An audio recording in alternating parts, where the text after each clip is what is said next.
അടുത്ത നിയമസഭാ രൂപീകരണത്തിനായുള്ള തെരഞ്ഞെടുപ്പ് വിജ്ഞാപനം വന്നുകഴിഞ്ഞു. ഏപ്രിൽ 9-ന് കേരളം വിധിയെഴുതും. ആ വിധിയെഴുത്തിന്റെ ഫലങ്ങൾ മെയ് 4-നറിയാം.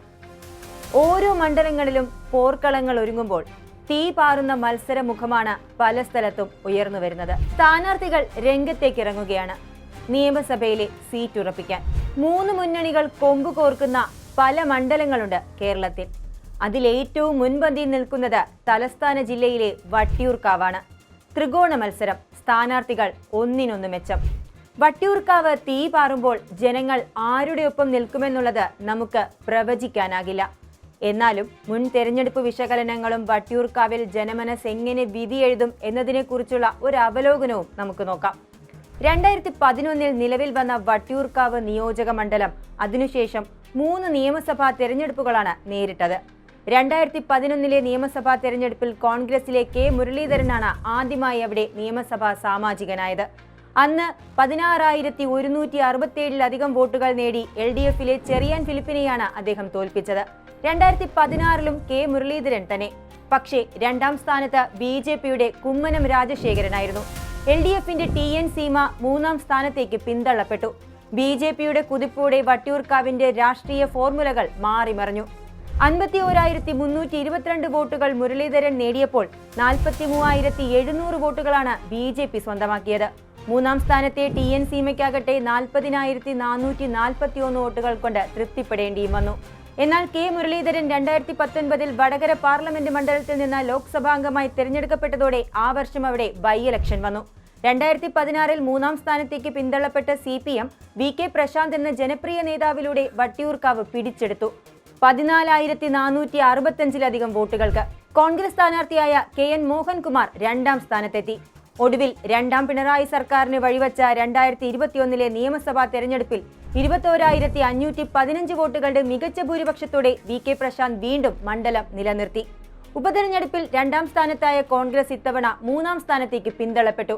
വീണ എസ് നായർക്ക് അന്ന് അവിടെ ലഭിച്ചത് 35,655 വോട്ടുകളായിരുന്നു. 2ാം സ്ഥാനത്ത് ഇന്നത്തെ Thiruvananthapuram corporation mayor VV Rajesh നേടിയത് 39,596 വോട്ടുകൾ. ഇനി 2026ലേക്ക് VK Prasanth, K Muraleedharan, R Sreelekha 3 മുന്നണികളും കച്ചമുറുക്കി വട്ടിയൂർക്കാവിൽ അങ്കത്തട്ടിലേക്ക് ഇറങ്ങി. പ്രശസ്തരായ 3 പേരുടെ തീപാറും പോരാട്ടമാകും വട്ടിയൂർക്കാവിൽ കേരള ജനത സാക്ഷ്യം വഹിക്കാൻ പോകുന്നത്. നിയമസഭാ തെരഞ്ഞെടുപ്പിന്റെ കണക്കുകൾ പരിശോധിക്കുന്നതിനിടയിൽ 2024 നടന്ന പൊതു തെരഞ്ഞെടുപ്പിലെ കണക്കുകളിൽ വട്ടിയൂർക്കാവിന്റെ നില എന്താണെന്ന് കൂടി നമുക്ക് നോക്കാം. UDFിലെ ശശി തരൂറും BJPയുടെ രാജീവ് ചന്ദ്രശേഖറും ഇഞ്ചോടിഞ്ച് പോരാടിയ തിരഞ്ഞെടുപ്പിൽ തിരുവനന്തപുരം ലോക്സഭാ മണ്ഡലത്തിൽ ശശി തരൂർ ഒടുവിൽ 16,077 വോട്ടുകളുടെ ലീഡോടെ ജയിച്ചെങ്കിലും വട്ടിയൂർക്കാവ് മണ്ഡലത്തിൽ രാജീവ് ചന്ദ്രശേഖറാണ് മുന്നിട്ട് നിന്നത്. BJP സ്ഥാനാർത്ഥിക്ക് അവിടെ ലഭിച്ച ലീഡ് 8,162 ആണ്. 2025 അവസാനം നടന്ന തദ്ദേശ സ്വയംഭരണ സ്ഥാപനങ്ങളിലേക്കുള്ള തെരഞ്ഞെടുപ്പിൽ 24 വാർഡുകളുള്ള വട്ടിയൂർക്കാവ് മണ്ഡലത്തിൽ 11 വാർഡുകൾ BJPയാണ് നേടിയത്. 9 വാർഡുകൾ ഐക്യജനാധിപത്യ മുന്നണി നേടിയപ്പോൾ ഇടതുപക്ഷത്തിന് ലഭിച്ചതാകട്ടെ വെറും 4 വാർഡുകൾ മാത്രം. ഈ കണക്കുകൾ പരിശോധിക്കുമ്പോൾ 2024 2025 നടന്ന തിരഞ്ഞെടുപ്പുകളിൽ BJP ഒരു ശക്തമായ മുന്നേറ്റം നടത്തിയെന്നതാണ് വ്യക്തമാകുന്നത്. ഇടത് വലത് മുന്നണികളെ മാറി മാറി പിന്തുണച്ച വട്ടിയൂർക്കാവിൽ BJP ഒരു ശക്തമായ സ്വാധീനം ഉണ്ടാക്കുമെന്നത് ഇതിൽ നിന്ന് നമുക്ക് അനുമാനിക്കാം. പക്ഷേ ഈ 2 തെരഞ്ഞെടുപ്പുകളിലെ പോലെ നിയമസഭാ തെരഞ്ഞെടുപ്പിൽ സംഭവിക്കും എന്ന് നമുക്ക് വിധി എഴുതാൻ തീർത്തും സാധിക്കില്ല. കാരണം എതിർപക്ഷം നിസ്സാരക്കാരുമല്ല.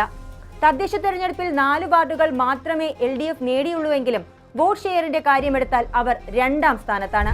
ഓരോ തിരഞ്ഞെടുപ്പിലും മാറി മറിയുന്ന ഈ കണക്കുകൾ തന്നെയാണ് വട്ടിയൂർക്കാവിലെ പോരാട്ടം ആകാംക്ഷ നിറഞ്ഞതാക്കുന്നത്.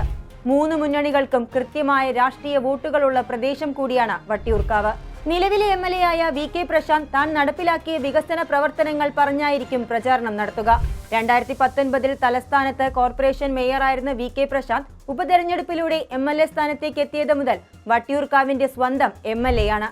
ആദ്യ ഊഴത്തേക്കാൾ 2ാം ഊഴത്തിൽ വോട്ട് ലീഡ് വർദ്ധിച്ചത് 3ാം ഊഴത്തിൽ വിജയത്തിന് പ്രതീക്ഷ നൽകുന്നുണ്ട്. തനിക്ക് ചെയ്യാൻ കഴിയുന്നതൊക്കെ വട്ടിയൂർക്കാവിലെ ജനങ്ങൾക്കായി താൻ ചെയ്യുന്നുണ്ടെന്നും അതിനിയും തുടരാൻ സാധിക്കുമെന്നുമുള്ള ആത്മവിശ്വാസമാണ് VK പ്രശാന്ത് പങ്കുവയ്ക്കുന്നത്. 2011 മുതൽ 19 വരെ 8 വർഷത്തോളം വട്ടിയൂർക്കാവിന്റെ സ്വന്തം MLA ആയ മുരളീധരൻ തിരിച്ച് വട്ടിയൂർക്കാവിലേക്ക് എത്തുമ്പോൾ താൻ തുടങ്ങിവച്ച വികസന പ്രവർത്തനങ്ങൾ തുടരാൻ ഒരവസരമാണ് കാത്തിരിക്കുന്നത്.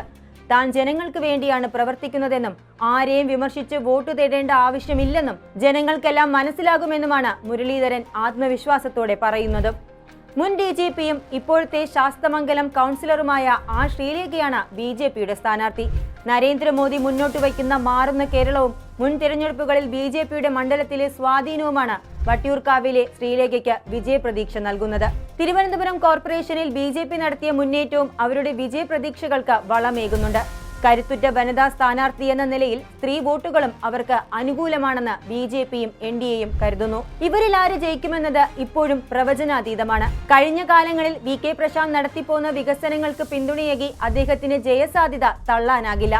അതേസമയം പിണറായി സർക്കാരിനോടുള്ള ഭരണവിരുദ്ധ വികാരവും MLA ആയിരുന്ന കാലത്ത് നടത്തിപ്പോന്ന വികസന പദ്ധതികളും മുതിർന്ന കോൺഗ്രസ് നേതാവായ V മുരളീധരൻ നൽകുന്ന സാധ്യതയും ചെറുതല്ല. മാറുന്ന കേരളത്തിനായി NDAയ്ക്ക് വോട്ട് നൽകാൻ ഭൂരിപക്ഷം ജനം തീരുമാനിച്ചാൽ ആ ശ്രീലേഖയ്ക്കും അവസരമുണ്ട്. അങ്ങനെ അക്ഷരാർത്ഥത്തിൽ വട്ടിയൂർക്കാവ് ഒരു ത്രികോണ പോരാട്ടമാണ്. നിയമസഭാ തിരഞ്ഞെടുപ്പിലെ ഏറ്റവും മാറ്റുള്ള മത്സരമാണ് വട്ടിയൂർക്കാവിൽ ഏപ്രിൽ 9 അരങ്ങേറാൻ പോകുന്നതും. മെയ് 4 ഏത് മുന്നണി അവിടെ തങ്ങളുടെ വിജയക്കൊടി പാറിക്കുമെന്നറിയാൻ ജനവിധിക്കായി കാത്തിരിക്കുക തന്നെ വേണം. കൂടുതൽ വാർത്തകൾക്കും വിശേഷങ്ങൾക്കും ഞങ്ങളുടെ channel like, share and subscribe ചെയ്യുക. കൂടാതെ സബ്സ്ക്രൈബ് ബട്ടണിലെ ബെൽ ഐക്കൺ എനേബിൾ ചെയ്യാനും മറക്കരുത്.